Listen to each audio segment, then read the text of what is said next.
you have the will, who becomes the trustee once Fred dies? Good question. The will include in it who's the personal representative or the executor. In your will, in this trust, because this trust, is the body of it is in the will, we set out all the terms of the trust in the will, it'll say who is the trustee. So oftentimes with a couple, they'll appoint as trustee the person who might be, the eldest daughter, who would be helping mom anyway with finances and that sort of thing. Typically it is a family member, though professionals will serve as trustees as well. People don't like professional trustees because you have to pay them money, but it is still an option. Yes? How much access does the surviving spouse have in the testamentary irrevocable? So how much access does the surviving spouse have to the money that's in this trust? It will depend upon their relationship with the trustee.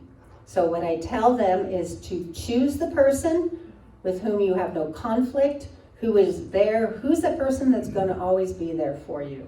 Who's the person that, absent even having this trust, they're going to be by your bedside. They're going to make sure that you're going to the doctor's appointments. They're the one that's going to make sure your bills are being written out and paid. Who's that person in your life that you have that good relationship with? That's your trustee. Why?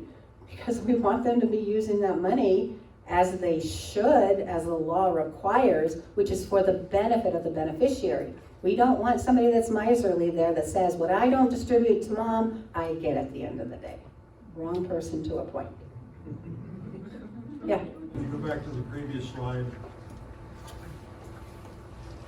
I think you've already answered it. Could you reiterate the bottom line? How does that work? How do we get $1 million asset protection? Here? To get Medicaid, so that you qualify for Medicaid, although Sure. you've got $1 million over here on the side. Exactly. Does that make sense? How do you get Medicaid? You've got $1 million.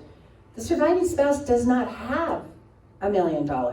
The trust that was created by their spouse's will for the benefit of the surviving spouse has $1 million. The state of Washington says we don't count that million as belonging to the surviving spouse. They're the beneficiary, but they're not in charge of the money. The trustee is. And it was created by their spouse's will on the death of the spouse. So because all of those marks are checked, the state of Washington says Betty's eligible for Medicaid. The state will pay for her care, assuming she's in a facility which accepts Medicaid.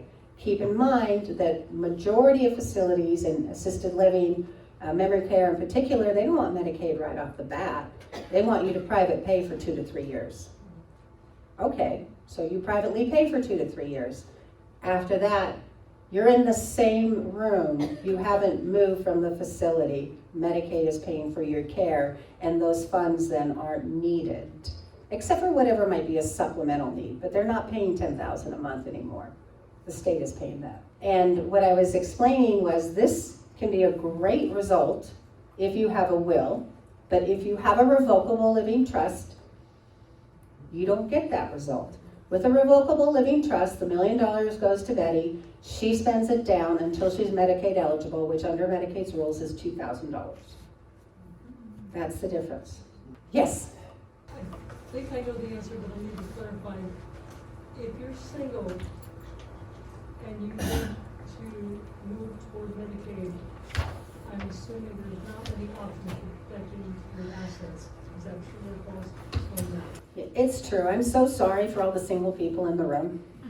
If your spouse has already passed and you didn't have this plan in place, then it's not available to you. Single people have a much different set of rules when it comes to qualifying for Medicaid. I am actually, April 11th, talking about Medicaid and how to avoid spend down. So we have expertise in Medicaid, how to use their rules and how to keep assets. Now, it's not perfect, but there are many things that a single person can do if they don't have this opportunity to preserve assets. But quite candidly, this is the Fred Betty $1 million trust is the way to go if you can. If you don't, then we will recommend other options. But it's Single people usually get kind of unhappy with me when I said that vote has sailed, sorry. All right, so a revocable living trust can be a really good idea. Let's say that you're concerned about taxes. Your estate is $5 million, you and your spouse. You can use a revocable living trust, and you don't have to go through probate. Just make sure that when that first spouse dies, their $2.193 million, which is the level of Washington State credit exclusion for estate taxes, goes into an irrevocable trust created by your revocable trust. A lot of people don't do that because once they have their revocable living trust, they say one and done, I don't need to look at it again. They don't look at it again and the first spouse dies and they don't put that $2 million into this tax credit shelter trust. When they die, they're gonna end up owing the state of Washington hundreds of thousands of dollars in an estate tax.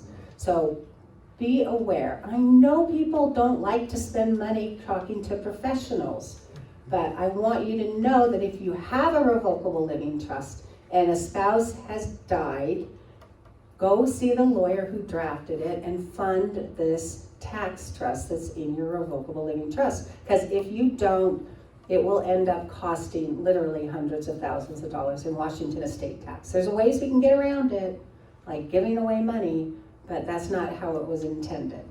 So people like revocable living trusts, even if they don't understand them, because once it's signed and it's funded, your house is in it, you feel, that's done, I'm done, I don't have to worry about it anymore. That's where the problems arise. Okay, so definitely, when any circumstance in your life changes, go back to the attorney and say, how does this impact me? And if your attorney doesn't get back to you, that's a problem. They need to be responsive. They prepared your estate plan. They should be talking to you when you have questions.